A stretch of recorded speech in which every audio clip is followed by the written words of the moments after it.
Four of Cups, water energy, is actually kind of nostalgic energy. Focusing on like spilt cups, something missing, lost. This is all about those emotions, the internal world of how you might feel about something you still don't have, something you may have lost. Maybe feeling some kind of grief in a way, and it can be leading towards a very draining energy. Reminiscing on past feelings and emotions. The image could be very significant to some of you. Listening to something, maybe music, frequency could be very significant as well. That definitely reminds me of Cancer energy. We are in Cancer season during the recording of this. We just had the full strawberry moon and Mercury went retrograde, Jupiter shifting signs into Leo, the 8 of Swords. This reminds me of Mercury retrograde. So now we're in Mercury retrograde during Cancer season. Error. 8 of Swords is blindfolded, maybe locked up behind bars, but it's all related to the mindset. It could even be information, knowledge, maybe study. This does remind me a little bit of schooling. Something that you learned from the past, the mind connecting with those emotions of the past.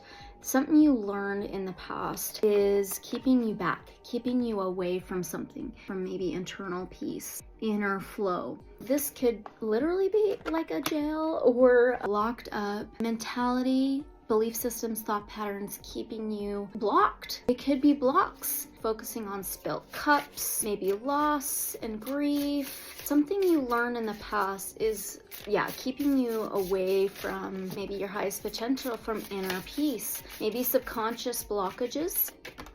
Okay. Death.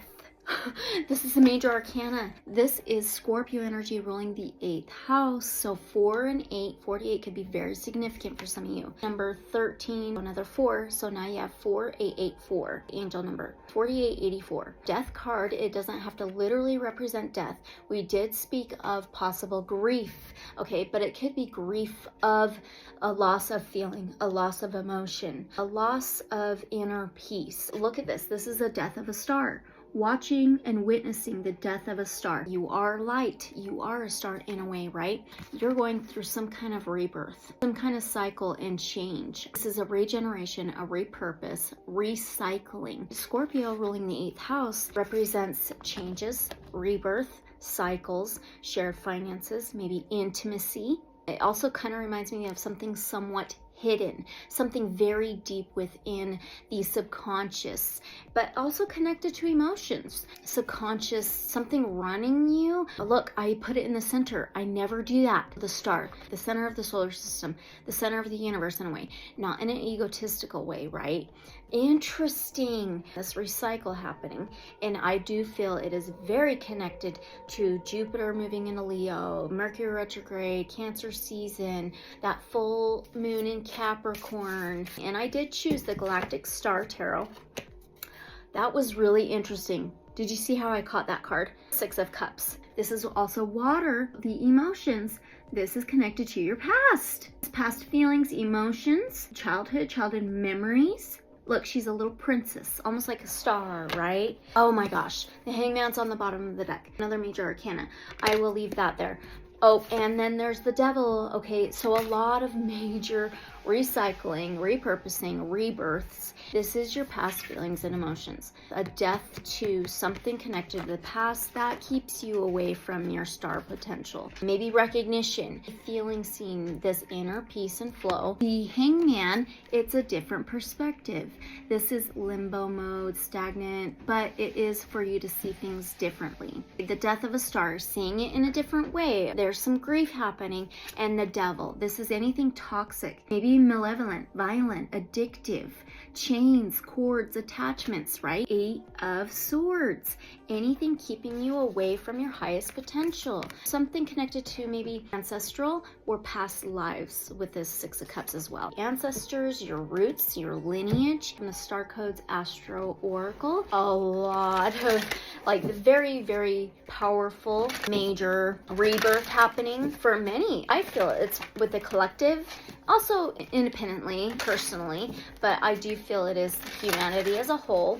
There's an ending. We're about to step into the new. A very challenging ending for some. It's like how we react, right? Juno, partnership, card 31. That's another 4. Juno, partnership. Coming into partnership with self, possibly. So 4 is usually about stability and can be family, home, marriage, structure. Coming into partnership with the past in a way and bringing harmony to it, bringing forgiveness to it, not focusing on spilt cups or what you've lost, right? It's everything happens for a reason, being grateful and humble in the situation. It's about acceptance, and that's when things really blossom and bloom, right? The asteroid Juno points out how you may have been trained.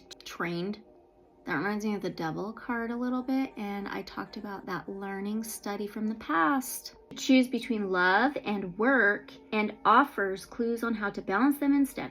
This asteroid was named after the daughter of Saturn, wife of Jupiter, mother of Mars.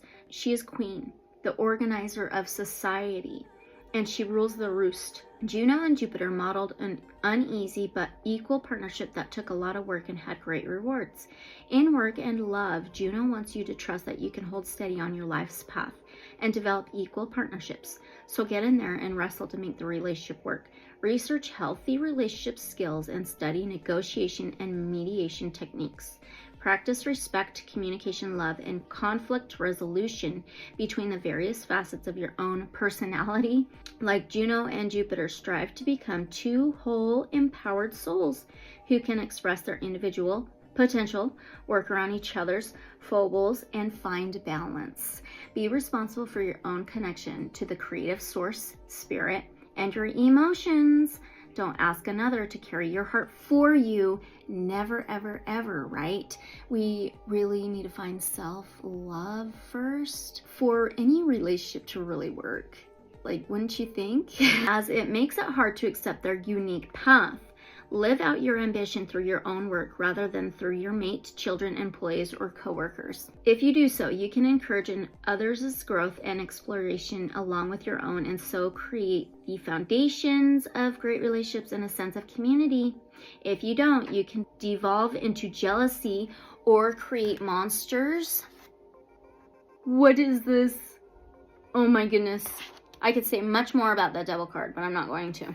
Could be manipulative, subconscious programming and conditioning. If you want to be in a partnership but are not, examine any belief or training that said you have to give up what matters to you in order to partner up. If it's your choice to work alone, accept it. If not, expand that view, remember that higher perspective, different point of view, and invite fresh possibilities. If you live out your ambition through your mate or work partner instead of through your own efforts, the situation can devolve into jealousy, manipulation, or disempowering micromanaging. And it says true partnership is a spiritual path. Its sacred acts are the practice of healthy relationship skills. These skills begin within, exactly. I've been saying this a lot lately in my readings. It all really starts within each of us first, and how we experience relationships and how we deal with work, home life. It's just like this reflection. What you see on your outside, your own personal experience on your outside of reality, day-to-day life, it mainly is a mirror of what's going on in the internal, right? Okay, so looking at that in a different way. Oh my goodness, we have Leo, courage. So Jupiter just went into Leo. Leo's fire, the lion, ruling the 5th house of the heart, creativity, pleasure, joy, perseverance, and fortitude. It says a lion leads the pride. Pride is very significant too. All right, move forward with courage. Face whatever it is that frightens you. Okay, the blindfold, remember that? It's facing whatever feels uncomfortable to you. It's facing your own inner fears and looking at it in a different way, okay? That frightens you by finding your inner strength and your ability to persevere. Courage is a learned skill. Oh my goodness, that you can build upon. Oh my goodness, see all the stars? Pride. And Lion King could be very significant for some of you as well. 5s are about changes, cycles, transformations. Just take what resonates Leave whatever may not resonate. Use your discernment. Thank you so much for being here. Don't forget to like, comment, share. Abundant love and light. So be it, so it is. Bye.